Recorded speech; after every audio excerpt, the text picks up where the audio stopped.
Magandang araw sa inyo, Pinoy Horror Tambayan. Gusto ko lang ibahagi ang karanasang hindi ko makakalimutan. Nangyari ito noong 2019 sa probinsya ng lola ko sa Quezon. Lumipat kami pansamantala sa lumang bahay ng lola ko habang nagpapagawa ng bahay namin sa bayan. Matagal nang walang nakatira sa bahay na yon, kaya maraming gamit ang kinailangang linisin. Isang araw, habang naglilinis ako sa lumang aparador sa ilalim ng hagdan, may nakita akong isang kahon na puno ng mga lumang litrato. Karamihan sa mga ito ay ang mga family picture. Luma, faded na. Pero may isang litrato na agad ko napansin. Isa yung itim at puting litrato ng isang batang babae na nakasuot ng puting saya. Nakatayo sa tapat ng bintana ng bahay.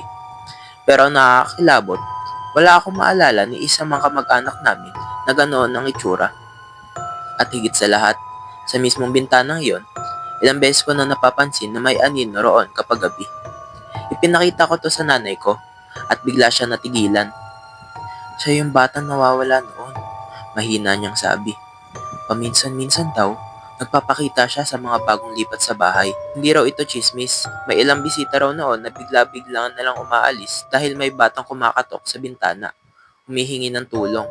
Simula nung gabing yun, hindi na ako muling bumalik sa ilalim ng hagdan. Lalo na nung isang gabi, habang natutulog ako. Narinig ko kasing merong kumakatok sa bintana. Paglingon ko, may maliit na anino sa likod ng kortina.